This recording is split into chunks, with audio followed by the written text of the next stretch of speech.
নমস্কাৰ মোৰ চেনেল নিশিগন্ধাৰ অন্য এটা নতুন ব্লগলৈ আপোনালোক সকলোকে জনাইছোঁ স্বাগতম। বিগত কিছুদিন ধৰি আপুনি মই অসমৰ প্ৰায় সকলো লোকে এটা বস্তুৰ পৰা অত্যন্ত অশান্তি পাইছোঁ। কি বাৰু মন কৰিছেনে? ঠিকেই ধৰিছে, প্ৰচণ্ড গৰম। যিফালে চকু যায় সেইফালেই যে মাথো নীলা। বৰষুণ এজাক হোৱাৰ কোনো সম্ভাৱনা নাই। প্ৰচণ্ড গৰমত ৰ'ব নোৱাৰি উশাহ নাপাই মই উপস্থিত হৈছোঁহি ঘৰৰ বকুলজোপাৰ তলত অকণমান বতাহ বিচাৰি। পিছে বকুলজোপা আজি কিন্তু অকণমান বতাহ দিয়াৰো মুদত নাই। দেখিছে নহয় পাতবোৰ ফেবিকল লগোৱা দি আঠা খাই আছে। বকুলজোপাৰ পৰা নিৰাশ হৈ এয়া উপস্থিত হৈছোঁহি চিধা চিধিকৈ ঘৰৰ কলগছজোপাৰ তলত। পিছে কলগছজোপাই কিন্তু অকণমানো নিৰাশ কৰা নাই। বতাহত হালি জালি থকা পাতকেইটাই মনলৈ আনিছে গভীৰ প্ৰশান্তি। কি সুন্দৰ এটা পৰিৱেশ নহয় জানো? পিছে খাদ্যৰসিক মানুহ যিহেতু পটককৈ মনলৈ চিন্তা এটা আহিছে। আজি দুপৰীয়া তেল মছলাবিহীনভাৱে কলপাততে নুৰিয়াই মেৰিয়াই কিবা এটা খাব পাৰি নেকি বাৰু? পাৰিতো। মনলৈ চিন্তা অহাৰ লগে লগে উপস্থিত হৈছোঁ সি ঘৰত। ফ্ৰিজটো খুলি চাইছোঁ কিবা আছে নেকি বাৰু, আৰু একে কোবে হাতত পৰিছে মাছ। এফালে কলপাত আনফালে মাছ। তেনেহ'লে বলক আপোনালোক সকলোকে লৈ যাওঁ নিশিগন্ধাৰ আখললৈ। আৰু এয়া দেখিছেনে, কথা মাত্ৰেই কাম।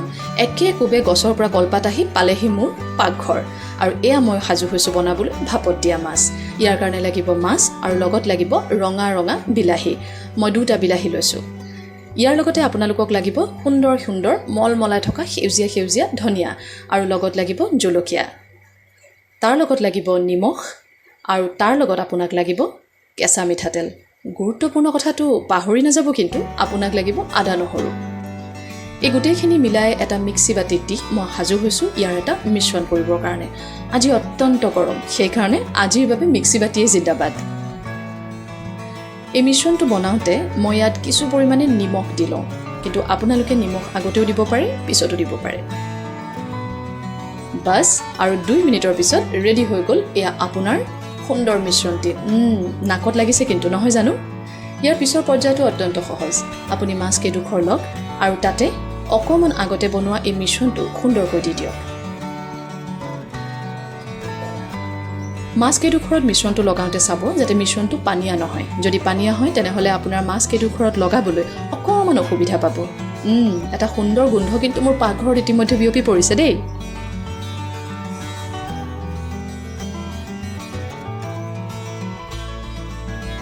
সুন্দৰকৈ লগাই হোৱাৰ পিছত আপোনাৰ মাছকেইডোখৰে এইটো ৰূপ পালেগৈ। দেখিছে নহয়? পৰা হ'লে ইয়াৰ পৰাই এপিচ লৈ খাই দিলোঁহেঁতেন, কিন্তু কি কৰিব, কেঁচা মাছ খাবলৈ মই যে আকৌ মেকুৰী নহয়। এতিয়া সাজু হওক পিছৰ পৰ্যায়ৰ কাৰণে। আপোনাৰ কলপাত খিলা লওক আৰু তাতে অকণমান কেঁচা মিঠাতেল সানি লওক। এইটো কিন্তু অত্যন্ত প্ৰয়োজনীয়, নাপাহৰিব দেই।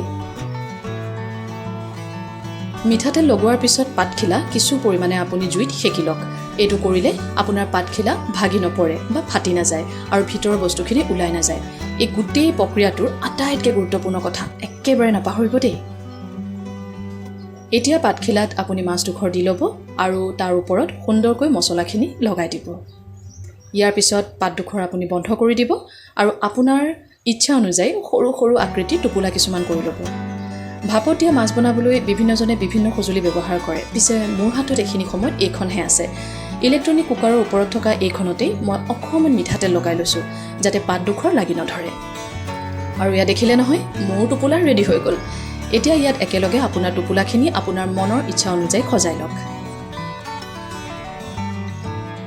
আৰু এয়া মোৰ টোপোলা সাজু হৈছে ইতিমধ্যে ইলেক্ট্ৰনিক কুকাৰৰ ভিতৰত প্ৰৱেশ কৰিবলৈ। এয়া ইলেক্ট্ৰনিক কুকাৰত সোমোৱাই দিলোঁ, ছুইচ অন কৰি দিলোঁ, আৰু এতিয়া আপুনি 20 মিনিট সময় বুন্দা পৰ দি বহি থাকক। ঘড়ীটোত 20 মিনিট পাৰ হয় মানে আপুনি অধৈৰ্য হৈ পৰিব। এয়া দেখিছে নহয়, খুলি দিলোঁ। কি যে এটা সুগন্ধ, নাকে মুখে লাগিছে। গৰমে গৰমে তুলি আনিলোঁ আৰু এয়া খুলিছোঁ ভাপত দিয়া মাছ। দেখিছে নহয়, মাছকেইডোখৰ ভিতৰলৈকে সিজি উঠিছে। এটা মলমলীয়া গোন্ধ চাৰিওফালে বিয়পি পৰিছে। বাছ, আৰু কি, ৰেডি হৈ গ'ল আপোনাৰ আজি খাদ্য। ধনিয়া চাটনি আৰু লগতে আপোনাৰ যি মন যায় পিঁয়াজ, বিলাহী, তিয়ঁহ এইবিলাকে দি আপুনি সুন্দৰকৈ গাৰ্নিচিং কৰি আলহীৰ আগত প্ৰস্তুত কৰিব পাৰে ভাপত দিয়া মাছ। আলহীয়ে কিন্তু খাই ভাল পাব, এইটো কিন্তু মই নিশ্চিত। আশা ৰাখিছোঁ আজিৰ ৰেচিপিটো চাই আপোনালোকে ভাল পালে। খাই বৈ কেনেকুৱা পালে মোক কিন্তু কমেণ্ট ছেকশ্যনত জনাবলৈ নাপাহৰিব। পুনৰবাৰ এটা নতুন ৰেচিপিৰ সৈতে লগ পাম। আজিলৈ সামৰিছোঁ। ধন্যবাদ।